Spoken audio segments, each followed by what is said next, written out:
We just returned from a wonderful short retreat right up the street, half a block away, to reconsider our strategic plan, take a look at where we are in the process of the work that we outlined for ourselves about 2 years ago. We adopted our strategic plan in August of 2012.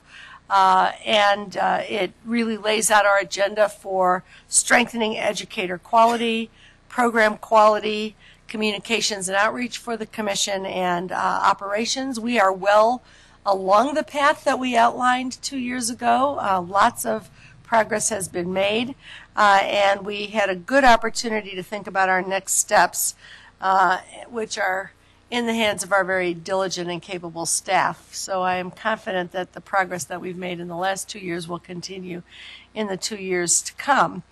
The fact that this is really important was reinforced in a report that was released yesterday from EdSource about preparing world-class teachers, essential reforms of teacher preparation and credentialing in California.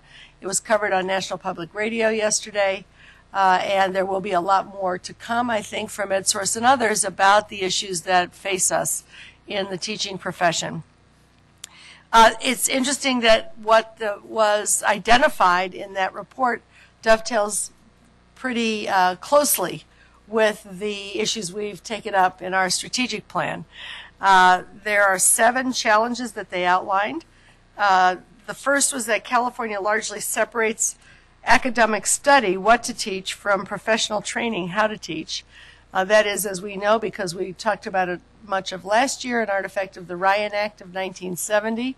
And we have taken steps, and with the help of the legislature, to encourage the possibility of more blended programs, both in the undergraduate years and the connection between the two in the graduate years as well.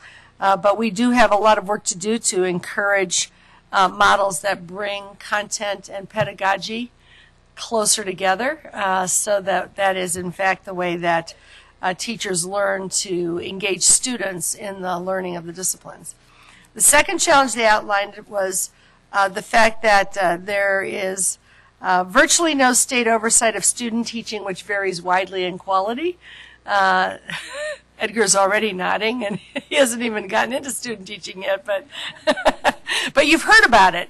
And so that is also an issue that we have taken up and we've talked about, and it is part of what we're thinking about in our accreditation overhaul, which will be on the agenda, which has been on our agenda as we're going along, and we will have quite a bit of work done this year by a panel that will help us get to a new accreditation framework and system.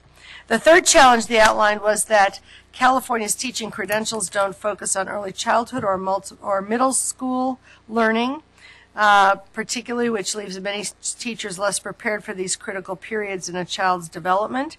Our TAP panel, a teacher advisory panel, raised some of these issues, and we will be taking up the question of how to better prepare early childhood teachers. The legislature has asked us to look at the training for TK, and I was just having a conversation with Connie Blackburn over breakfast about her TK teaching this year, which was fascinating, the way it's playing out in the state.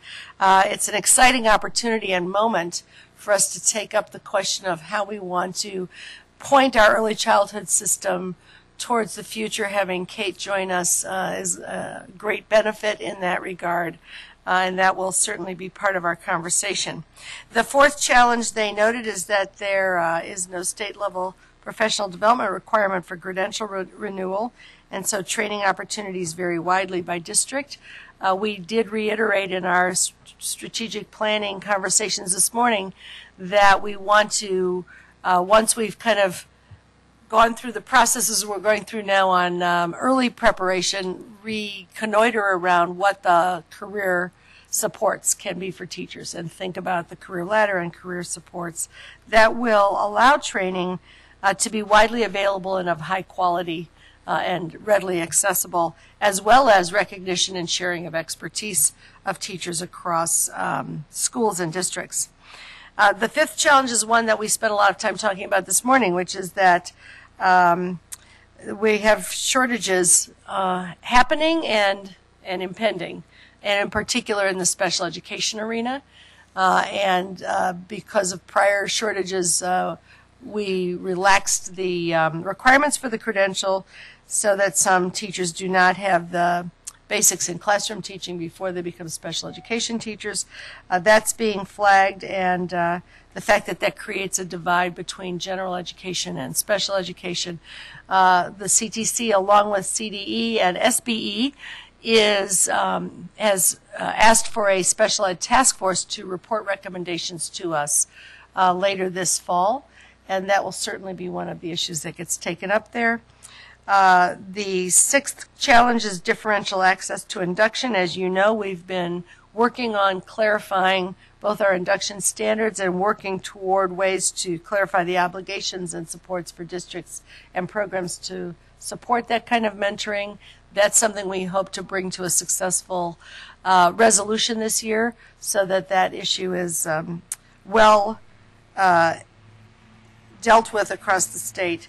And then the last point they make is one that we've also talked about and will be continuing to work on, which is that teacher education enrollments have dropped significantly by as much as 3/4 since the year 2000, by as much as half since the year 2007. And so the need for recruitment incentives, the need for a real collegial effort across not only the agencies of state government, but local education agencies and others as well, to reinforce the value of the profession, the respect that we hold it in, and the conditions under which preparing to teach and entering the profession and staying there are made attractive is going to be a huge issue for the state, and one that we will need to play an active role in, along with other colleagues in other state agencies, the governor's office, the administration, and so on. So I think that I mention this because these issues are things that we've begun to work on and talk about. They are very publicly prominent and will continue to become more so as we emerge from the era of budget cuts and kind of hunkering down.